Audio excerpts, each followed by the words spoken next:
सबसे पहले हम बात करेंगे about harnessing digital technologies in the banks. Digital technologies के आने की वजह से बैंक्स के सामने क्या क्या अपॉर्चुनिटीज हैं। पहली अपॉर्चुनिटी क्या है? Data driven policy making. Data driven policy making अब बेहद ईजी हो गई है। कैसे? एआई आ गया, मशीन लर्निंग आ गया। उसकी वजह से क्या हुआ कि ये जो बैंक्स हैं, ये बैंक्स आज की डेट में लंबे चौड़े डेटा को बहुत एफिशिएंटली, बहुत इजीली और बहुत एक्यूरेटली एनालाइज कर सकते हैं और उस एनालिसिस को यूटिलाइज किया जाता है एफिशिएंट और क्विक डिसीजन मेकिंग के लिए, जो कि अपने आप में बड़ी बात है। तो पहली अपॉर्चुनिटी क्या है? Data driven policy making. दूसरा, बेटर इकोनॉमिक फोरकास्टिंग पॉसिबल हो पाई है। एनहेंस्ड फाइनेंशियल मार्केट ओवरसाइट देखने को मिलती है और रीजन सेम है कि ये जो लंबा चौड़ा डेटा है, अब इसको बहुत इजीली एनालाइज किया जा सकता है, बहुत एक्यूरेटली एनालाइज किया जा सकता है। और जब डेटा को आप एक्यूरेटली एनालाइज कर सकते हो तो आप इकोनॉमी को बेटर तरीके से फोरकास्ट कर सकते हो, आप फाइनेंशियल मार्केट को बेटर तरीके से स्टडी कर सकते हो। इसके अलावा रेगुलेटरी कंप्लायंस भी इंप्रूव हुआ है। डिजिटल टेक्नोलॉजीज के आने की वजह से नए नए टेक सॉल्यूशंस को लॉन्च किया जा रहा है, जिनकी वजह से रेगुलेटरी कंप्लायंस इंप्रूव हो रहा है। जैसे इंस्टीट्यूशंस हैं, इंडिविजुअल्स हैं, उनके ऊपर आज की डेट में निगरानी रखना बेहद ईजी हो गया है। और दूसरा, पहले सारा काम पेपर से हुआ करता था, पेपर की कॉस्ट भी ज़्यादा होती थी, बर्डन भी ज़्यादा होता था, लेकिन अब सब कुछ इलेक्ट्रॉनिक है, तो जो कंप्लायंस कॉस्ट है वो रिड्यूस हो गया है और जो रेगुलेटरी कंप्लायंस है वो इंप्रूव हो गया है। टेक्नोलॉजीज के आने की वजह से नए नए प्रोडक्ट्स को आए दिन लॉन्च किया जा रहा है, नए नए सर्विसेज को आए दिन लॉन्च किया जा रहा है और इनोवेटिव प्रोडक्ट्स और सर्विसेज को लॉन्च किया जा रहा है, और वो भी उस हिसाब से जो हमारी नीड्स हैं। कस्टमाइज्ड प्रोडक्ट्स को और सर्विसेज को लॉन्च किया जा रहा है। For example, digital currency. कुछ सालों पहले तक डिजिटल करेंसी नाम की चीज़ क्या होती है लोगों को पता ही नहीं था, लेकिन आज की डेट में सब इसको यूज़ करते हैं। ऑनलाइन पेमेंट्स करना बेहद ईजी हो गया है। तो इन अपॉर्चुनिटीज़ की वजह से, इन डिजिटल टेक्नोलॉजीज़ की वजह से आज की डेट में जो बैंकिंग है वो बहुत इंप्रूव हो गई है। आज की डेट में जो कस्टमर एक्सपीरियंस है बैंकिंग को लेके, उसमें सिग्निफिकेंट इंप्रूवमेंट आया है। और ये जो अपॉर्चुनिटीज़ हैं, इन अपॉर्चुनिटीज़ को आप खुद से लिख सकते हो।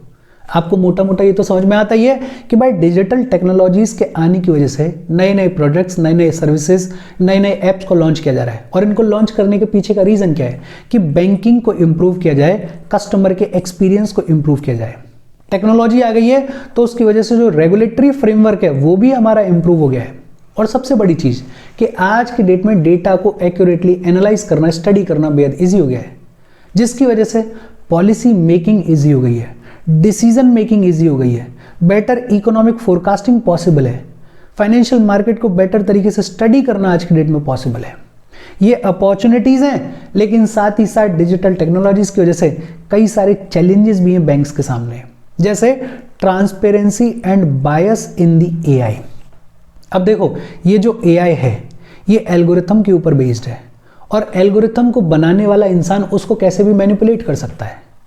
अब अगर कोई कंट्री या कोई इंडिविजुअल ये चाहे कि मुझे एआई को थोड़ा सा मैनिपुलेट करना है, अपने फेवर में बायस्ड रखना है, तो वो कर सकता है।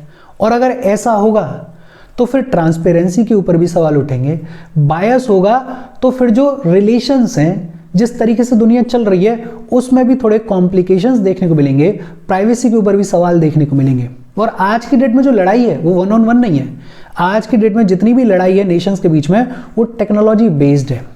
और जब लड़ाई टेक्नोलॉजी बेस्ड होती है तो ये छोटे छोटे प्रॉब्लम्स भी बहुत बड़े बन जाते हैं। तो ये अपने आप में बड़ा प्रॉब्लम है। सबसे बड़ा इश्यू, सबसे बड़ा challenge, risk of cyber security. हम देखते हैं आज की डेट में कि कितने सारे फाइनेंशियल फ्रॉड्स हो रहे हैं, इतने सारे फेक कॉल्स आते हैं, पर्सनल डेटा को चोरी किया जाता है, ऑपरेशनल इंटरप्शंस देखने को मिलते हैं, लोगों के पैसे लूटे जाते हैं। तो ये जो रिस्क ऑफ साइबर सिक्योरिटी है, ये अपने आप में आज की डेट में बहुत बड़ा चैलेंज है। डिजिटल फाइनेंशियल एक्सक्लूजन, और ये भी अपने आप में बड़ा सिग्निफिकेंट चैलेंज है। हालांकि डिजिटल टेक्नोलॉजीज के आने की वजह से फाइनेंशियल इंक्लूजन भी हुआ है और बहुत सिग्निफिकेंटली इंप्रूवमेंट देखने को मिला है, लेकिन जब हम बात करते हैं डिजिटल फाइनेंशियल इंक्लूजन के बारे में, तो ये अपने आप में बड़ा चैलेंज है। जैसे ये जितने भी ऐसे लोग हैं जिनके पास में आज भी स्मार्टफोन खरीदने जितने पैसे नहीं है। और हमारी कंट्री उतनी अमीर कंट्री नहीं है, बहुत सारे लोग ऐसे हैं जो कि आज भी स्मार्टफोन अफोर्ड नहीं कर सकते हैं। हमारी कंट्री उतनी लिटरेट कंट्री भी नहीं है, बहुत सारे लोग इलिटरेट हैं। अब इन बेचारे लोगों को यही नहीं पता है कि कौन कौन सी नई डिजिटल टेक्नोलॉजीज आ रही हैं, क्या क्या नए इंप्रूवमेंट्स किए जा रहे हैं। ओल्ड एज के जो लोग हैं उनको नहीं पता है, आए दिन नई टेक्नोलॉजी, नया ऐप, उनको जानकारी नहीं है, उनको अवेयरनेस ही नहीं है कि इनको कैसे यूज़ करना है। तो ये अपने आप में बहुत बड़ा चैलेंज है कि आप डिजिटली चीज़ों को इंप्रूव कर रहे हो, जो कि अच्छी बात है, लेकिन हमारी कंट्री ऐसी है जहाँ पे बहुत सारे लोग ऐसे हैं जो कि फ़ोन्स अफोर्ड नहीं कर पाते हैं, जहाँ पे बहुत सारे लोग ऐसे हैं जो कि इलिटरेट हैं, जहाँ पे एक अच्छी खासी पॉपुलेशन, ओल्ड एज पॉपुलेशन है। इन लोगों को डिजिटल लेवल पे फाइनेंशियली इंक्लूड करना अपने आप में चैलेंज है। इनफैक्ट जो हमारी वाली भी जनरेशन है उसको भी बहुत ज़्यादा जानकारी नहीं है डिजिटल लेवल पे फाइनेंशियल चीज़ों की। ऑनलाइन पेमेंट कर देना सिर्फ वो जानकारी नहीं होती है, और बहुत सारी चीज़ें जो कि हमारी वाली जनरेशन, जो कि यंग जनरेशन है, उसको भी नहीं पता है। तो ये डिजिटल फाइनेंशियल इंक्लूजन इंश्योर करना अपने आप में बहुत बड़ा चैलेंज है, इस पर बहुत सारा काम करने की ज़रूरत है। फ्रेगमेंटेशन ऑफ फाइनेंशियल सिस्टम्स, और ये बहुत बड़ा चैलेंज है, शायद अभी उतना बड़ा नहीं दिखता लेकिन आने वाले टाइम में बहुत बड़ा है।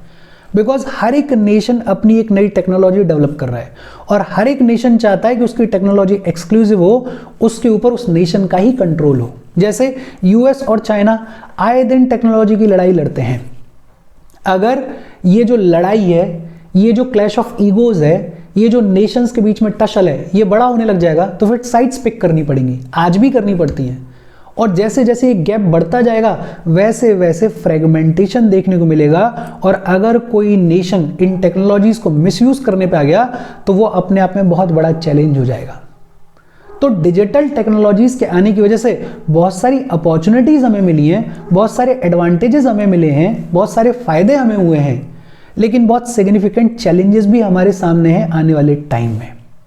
अच्छा, डिजिटल टेक्नोलॉजीज को लेके बैंकिंग के सेक्टर में इंडिया का एक्सपीरियंस क्या रहा है? देखो, 44th मीटिंग हुई सार्क फाइनेंस गवर्नर्स की। ये जितनी भी सार्क कंट्रीज हैं, इनके सेंट्रल बैंक्स के जो गवर्नर्स हैं उनकी मीटिंग हुई, 44th मीटिंग हुई। कब? अक्टूबर 2023 में। कहाँ पे? मार्केश में।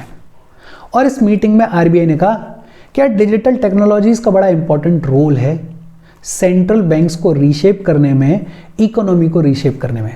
तो पहली चीज़ तो ये कि आरबीआई अप्रिशिएट करता है कि हमें डिजिटल टेक्नोलॉजीज को इंक्लूड करना चाहिए, हमें इस रास्ते पे आगे बढ़ना चाहिए। इनफैक्ट आरबीआई कॉन्स्टेंटली एफर्ट्स लगा रहा है कि नए नए टेक्नोलॉजीज को अडॉप्ट किया जाए, और जो कस्टमर का एक्सपीरियंस है, जो बैंकिंग है, उसको इम्प्रूव किया जाए, उसको सुधारा जाए। जैसे जितनी भी इमर्जिंग टेक्नोलॉजीज हैं, जैसे एआई है, मशीन लर्निंग है, बिग डेटा एनालिसिस है, इन सब को आरबीआई धीरे धीरे अपने वेरियस प्लेटफॉर्म्स पे इनकॉर्पोरेट कर रहा है और इनको अपने सिस्टम में लेके आ रहा है। रेगुलेटरी सैंडबॉक्स एंड हैकाथॉन्स, ये जितनी भी होती हैं उनको एनकरेज किया जाता है, ताकि ये जितने भी चैलेंजेस हैं साइबर सिक्योरिटी के, इन साइबर सिक्योरिटी के चैलेंजेस से डील किया जा सके, और ऐसे लोगों को तैयार किया जा सके जो कि साइबर सिक्योरिटी का जो रिस्क है उससे डील कर सकें। आरबीआई ने डिजिटल इंफ्रास्ट्रक्चर को बहुत सिग्निफिकेंटली पिछले 5-7 साल में क्रिएट किया है, और बहुत सारे ऐप्स, बहुत सारे प्रोडक्ट्स को लॉन्च किया, जिनके बारे में कई जगहों पे अपन ने पढ़ा है, हम पढ़ते रहते हैं। और फिर आरबीआई का एक स्पेशल अचीवमेंट है पेमेंट एंड सेटलमेंट सिस्टम्स। इसको तो बहुत सिग्निफिकेंटली इंप्रूव किया गया है, खासकर 2016-17 के बाद से। यूपीआई वगैरह, ये डिजिटल पेमेंट्स, फिर इधर भारत पे बना दिया, गूगल पे, इन सारी चीज़ों को इंटीग्रेट करना, बैंक्स को इंटीग्रेट करना, इंटरऑपरेबिलिटी लेके आना, ये सारी चीज़ों में आरबीआई ने बड़ा इंपॉर्टेंट रोल प्ले किया है। अगर मोटा मोटा बोलें तो कहने का मतलब ये है कि आरबीआई और हमारी जो गवर्नमेंट है वो डिजिटल टेक्नोलॉजीज के फेवर में है, वो सिग्निफिकेंटली काम कर रही है कि इन डिजिटल टेक्नोलॉजीज को इनकॉर्पोरेट किया जाए, इनको और बढ़ाया जाए, इनको और सिस्टम में लाया जाए। साथ ही साथ ये भी देख रही है कि उसके साथ में जो रिस्क अटैच्ड है, उस रिस्क को कम करने के लिए, उस रिस्क से डील करने के लिए जो भी प्रोबेबल सॉल्यूशंस हो सकते हैं, उन प्रोबेबल सॉल्यूशंस के ऊपर भी ध्यान दिया जाए। और ये तो अच्छी बात है, ये तो किसी भी कंट्री को करना चाहिए, बिकॉज आने वाला जो टाइम है वो यही टेक्नोलॉजी के ऊपर बेस्ड टाइम है। तो इन टेक्नोलॉजीज पे तो हमें सिग्निफिकेंटली काम करना चाहिए। मेरा पर्सनल ओपिनियन ये है कि अभी भी हमारी कंट्री टेक्नोलॉजी के मामले में बहुत पिछड़ी हुई कंट्री है। अगर हम कंपैरिजन करेंगे अफ्रीका से, अगर हम कंपैरिजन करेंगे पाकिस्तान से, तो वो अलग बात है, कचरे से कंपैरिजन करोगे तो फिर तो अच्छा लगेगा ही। बट अगर देखें जेन्युइनली वर्ल्ड वाइड, तो टेक्नोलॉजी के मामले में अभी हमें बहुत सारा इंप्रूवमेंट करने की ज़रूरत है, बहुत सारा काम करने की ज़रूरत है। अच्छा, इसमें रिवीजन जैसा कुछ है नहीं। अपॉर्चुनिटीज़ और चैलेंजेस, अगर आपको डिजिटल टेक्नोलॉजी समझ में आती हैं, अगर आपको बैंकिंग समझ में आती है, तो आप इनको लिख सकते हो बहुत आराम से। इंडियन एक्सपीरियंस को एक लाइन में लिख सकते हो कि हम इसके फेवर में हैं, आरबीआई इसके फेवर में है। आरबीआई कॉन्स्टेंटली ऐसे एफर्ट्स ले रहा है जिनके थ्रू डिजिटल टेक्नोलॉजीज को इनकॉर्पोरेट किया जाए, और जो चैलेंजेस हैं उन चैलेंजेस से डील करने के लिए भी सिग्निफिकेंट स्टेप्स लिए जा रहे हैं।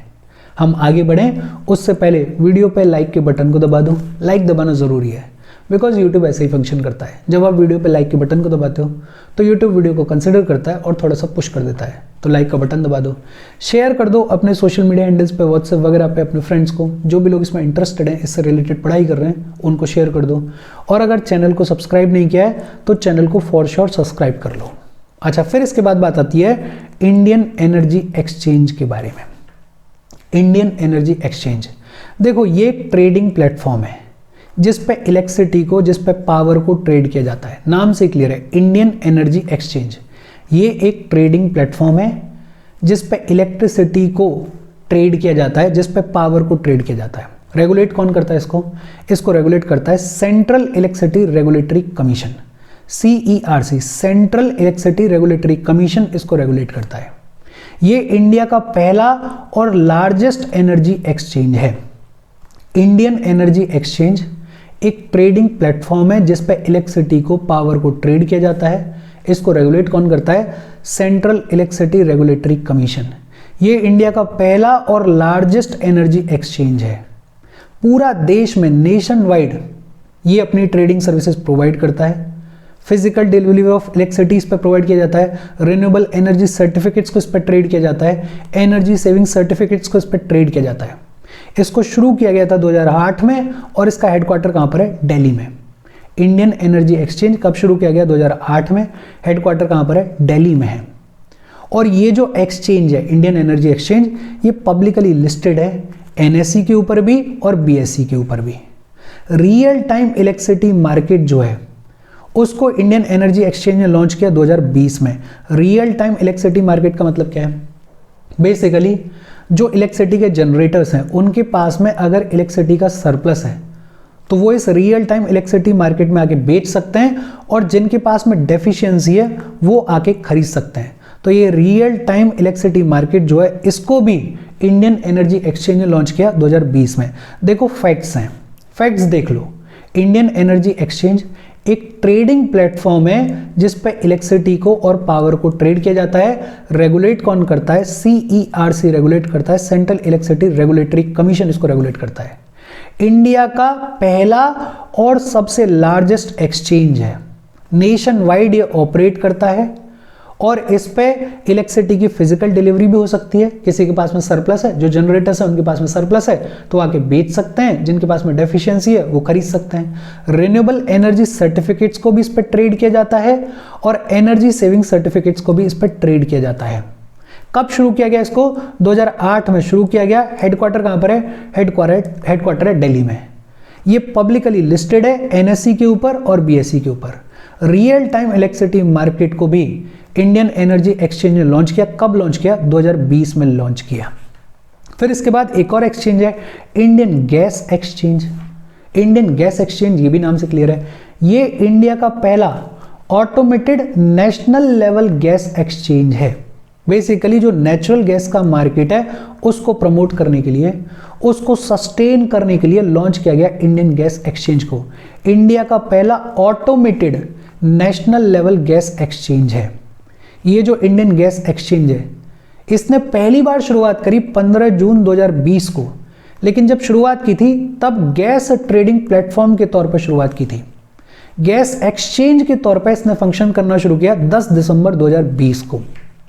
इंडियन गैस एक्सचेंज इंडिया का पहला automated national level gas exchange है। इसने ऑपरेशंस की शुरुआत करी 15 जून 2020 को, और जब शुरुआत की थी तब ये गैस ट्रेडिंग प्लेटफॉर्म हुआ करता था। गैस एक्सचेंज के तौर पे इसने फंक्शन करना शुरू किया 10 दिसंबर 2020 से।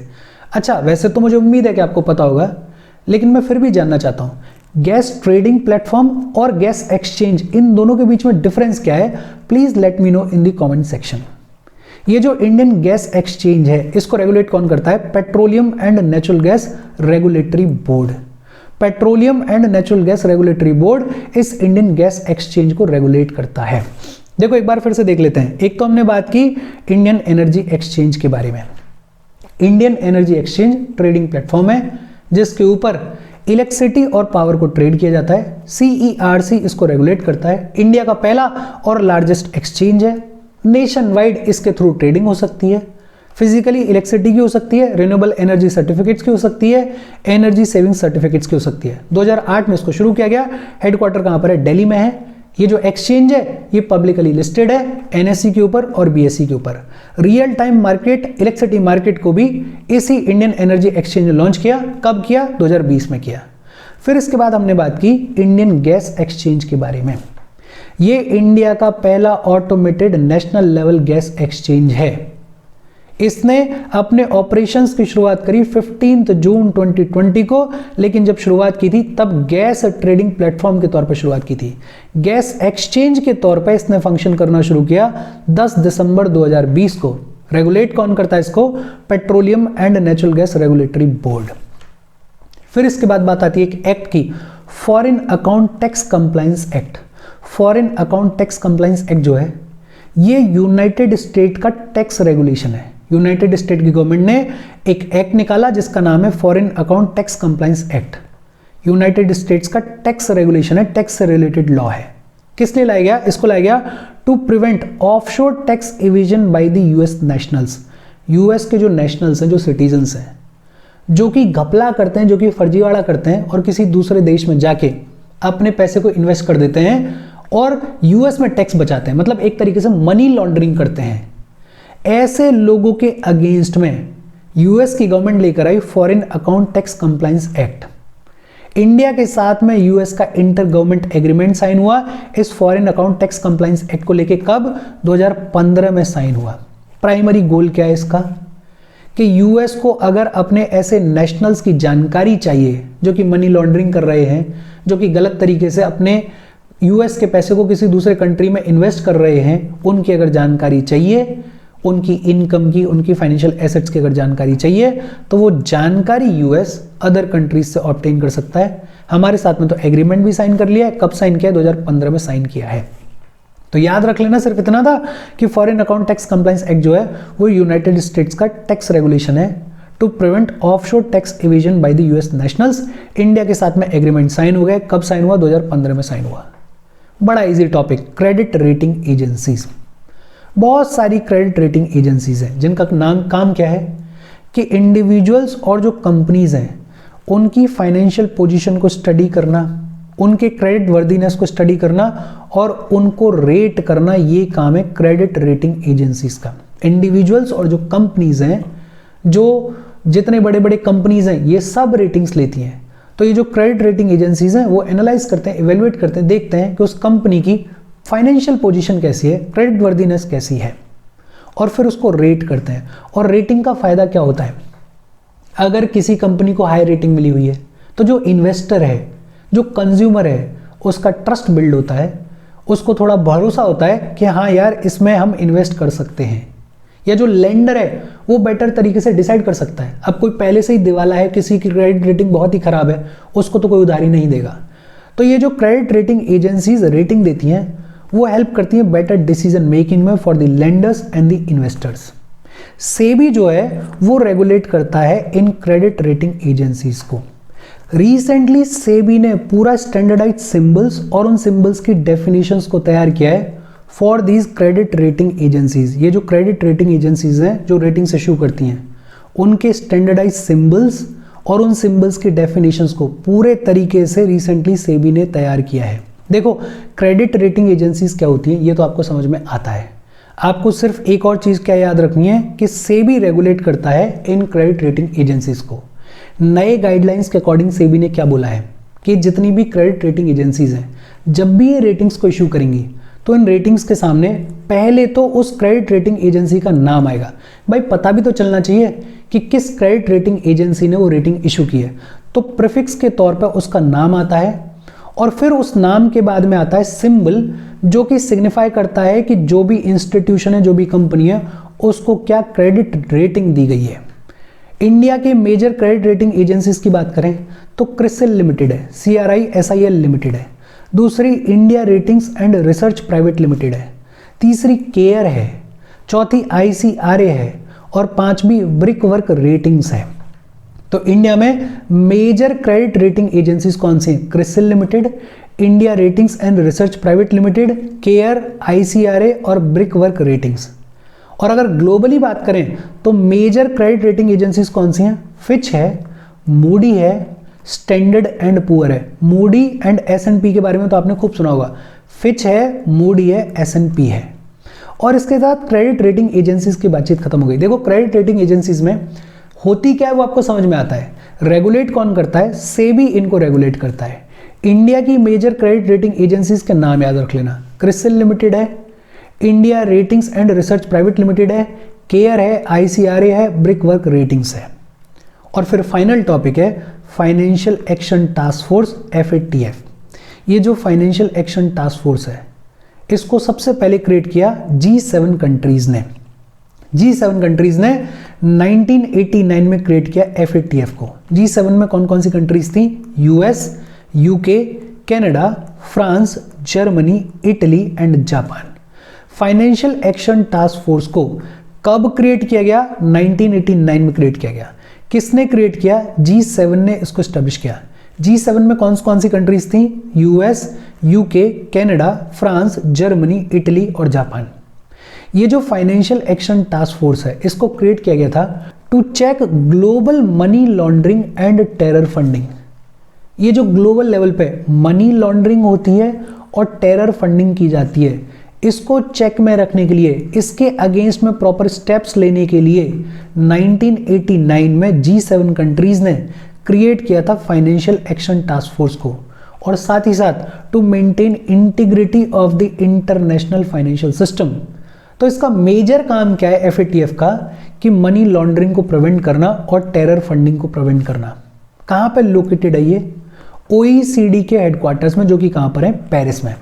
तो OECD के हेडक्वार्टर्स पेरिस में लोकेटेड है financial action task force. Financial action task force में करंटली 40 मेंबर्स हैं। कितने मेंबर्स हैं? 40 मेंबर्स हैं। इन 40 में से 38 मेंबर कंट्रीज हैं और 2 रीजनल ऑर्गेनाइजेशंस हैं। 2 रीजनल ऑर्गेनाइजेशंस कौन कौन सी हैं? European commission and gulf cooperation council. आज की डेट में फाइनेंशियल एक्शन टास्क फोर्स में 40 मेंबर्स हैं। 40 में से 38 मेंबर कंट्रीज हैं और 2 रीजनल ऑर्गेनाइजेशंस हैं। 2 रीजनल ऑर्गेनाइजेशंस कौन सी हैं? यूरोपियन कमीशन और गल्फ कोऑपरेशन काउंसिल।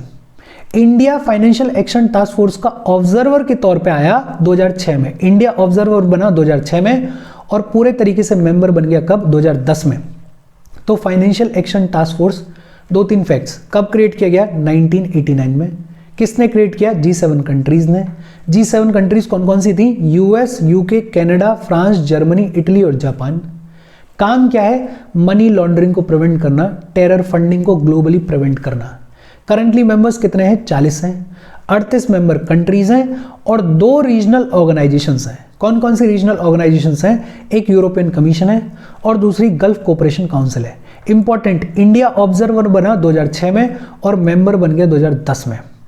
इसका फंक्शन क्या है? काम क्या है? ये जो FATF है ये इंटरनेशनल स्टैंडर्ड्स को तैयार करता है, जिनको बुलाया जाता है FATF रिकमेंडेशंस। मनी लॉन्ड्रिंग और टेरर फंडिंग को प्रिवेंट करने के लिए FATF इंटरनेशनल स्टैंडर्ड्स को तैयार करता है, जिनको बुलाया जाता है FATF रिकमेंडेशंस। और फिर ये जो FATF है ये बाकी मेंबर कंट्रीज को परसुएट करता है कि बाकी जो कंट्रीज हैं वो ऐसे लेजिस्लेटिव चेंजेस लेकर आए अपने सिस्टम में, ऐसे एडमिनिस्ट्रेटिव चेंजेस लेकर आए अपने सिस्टम में, और इन स्टैंडर्ड्स को, ये जो FATF रिकमेंडेशंस हैं, ये जो स्टैंडर्ड्स हैं, इनको अडॉप्ट करें ताकि मनी लॉन्ड्रिंग को प्रिवेंट किया जा सके, ताकि टेरर फंडिंग को प्रिवेंट किया जा सके। और जो कंट्रीज इन स्टैंडर्ड्स के साथ में कोऑपरेट नहीं करती हैं उनको डाल दिया जाता है FATF की ब्लैक लिस्ट पे। FATF की ब्लैक लिस्ट पे, या जिसको नॉन कोऑपरेटिव कंट्रीज और टेरिटरीज भी बुलाया जाता है। इस FATF की ब्लैक लिस्ट को कॉल फॉर एक्शन भी बुलाया जाता है। ये जो लिस्ट है इसको रेगुलरली अपडेट किया जाता है, और जो भी कंट्रीज FATF ब्लैक लिस्ट पे होती हैं उनके अगेंस्ट में बहुत सारे एक्शंस लिए जाते हैं, जैसे उनकी फंडिंग को रोक दिया जाएगा, जैसे उनके ऊपर कई सारे सैंक्शंस लगा दिए जाएंगे। तो ये जो FATF ब्लैक लिस्ट है ये अपने आप में बड़ी इंपॉर्टेंट है। आज की डेट में FATF की ब्लैक लिस्ट पर 3 कंट्रीज हैं, एक है नॉर्थ कोरिया, दूसरी है ईरान और तीसरी है म्यांमार। FATF की ग्रे लिस्ट और है जो कि उतनी सीवियर नहीं होती है जितनी ब्लैक लिस्ट सीवियर होती है। इस ग्रे लिस्ट में कई सारी कंट्रीज हैं। पहले इस ग्रे लिस्ट में पाकिस्तान भी था, बिकॉज पाकिस्तान की हिस्ट्री आपको पता ही है, टेरर फंडिंग के मामले में तो खूब लंबा चौड़ा नाम है।